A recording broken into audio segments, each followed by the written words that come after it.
ನಿಮ್ಮ ಅಂತಿಮ ಸಂಸ್ಕಾರದ ನಂತರ ಏನೆಲ್ಲ ಆಗುತ್ತದೆ ಬನ್ನಿ ತಿಳಿಯೋಣ.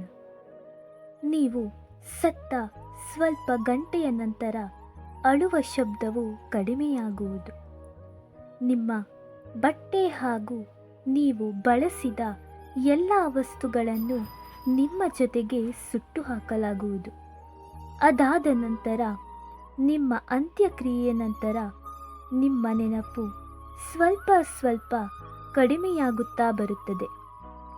ಜನರು ನಿಮ್ಮ ಅಂತ್ಯ ಸಂಸ್ಕಾರವನ್ನು ಬೇಗ ಮಾಡಿ ಮುಗಿಸಲು ಸಲಹೆಯನ್ನು ನೀಡುವರು, ಯಾಕೆಂದರೆ ಅವರ ಸಮಯ ವ್ಯರ್ಥವಾಗಬಾರದೆಂದು. ಕೆಲವು ಜನ 13 ದಿನದ ಕಾರ್ಯಕ್ಕಿಂತ ಮೊದಲು 7 ದಿನದ ಕಾರ್ಯವನ್ನು ಮಾಡಲು ಸಲಹೆಯನ್ನು ನೀಡುವರು, ಯಾಕೆಂದರೆ ನಿಮ್ಮನ್ನು ಬೇಗ ಕಳುಹಿಸಿಕೊಡಲು. ಕೆಲವು ತಿಂಗಳ ನಂತರ ನಿಮ್ಮ ಪರಿವಾರದವರು ನಿಮ್ಮನ್ನು ಮರೆಯಲು ಪ್ರಾರಂಭಿಸುವರು. ಮತ್ತೆ ಕೆಲವು ತಿಂಗಳ ನಂತರ ನಿಮ್ಮ ಜೀವನ ಸಂಗಾತಿಯು ಸ್ವಲ್ಪ ಸ್ವಲ್ಪ ನಗಲು ಪ್ರಾರಂಭಿಸುವಳು. ಎಲ್ಲವೂ ಮೊದಲಿನ ಥರ ಆಗುತ್ತದೆ. ಹೀಗೆ ನಿಮ್ಮನ್ನು ಈ ಜಗತ್ತಿನಿಂದ ಸಂಪೂರ್ಣವಾಗಿ ಮರೆಯಲು ಪ್ರಾರಂಭಿಸುವರು.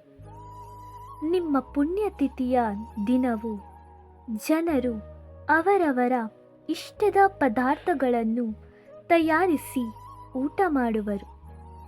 ನಿಮ್ಮ ಪುಣ್ಯತಿಥಿಯನ್ನು ಮಾಡಿ ಜನರಿಗೆ ತಮ್ಮ ಒಳ್ಳೆಯತನವನ್ನು ತೋರಿಸಿಕೊಳ್ಳಲು ಮಾಡುವರು. ಹೀಗೆ ಸಮಯ ಕಳೆದಂತೆ ನಿಮ್ಮ ಬಗ್ಗೆ ಮಾತನಾಡುವವರು ಯಾರೂ ಇರುವುದಿಲ್ಲ. ಜನರು ನಿಮ್ಮನ್ನು ಸುಲಭವಾಗಿ ಮರೆಯಲು ಪ್ರಯತ್ನಿಸುತ್ತಿದ್ದಾರೆ.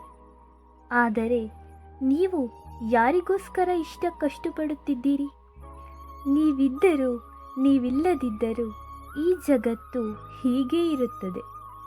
ಅದಕ್ಕಾಗಿ ಚಿಂತೆ ಬಿಡಿ ಮತ್ತು ನೀವು ಎಷ್ಟು ದುಡಿಯುತ್ತೀರೋ ಅದರಲ್ಲಿ ಸ್ವಲ್ಪ ನಿಮಗಾಗಿ ಖರ್ಚು ಮಾಡುವುದನ್ನು ಕಲಿಯಿರಿ ಮತ್ತು ಯಾವಾಗಲೂ ನಗು ನಗುತ್ತಾ ಇರಿ.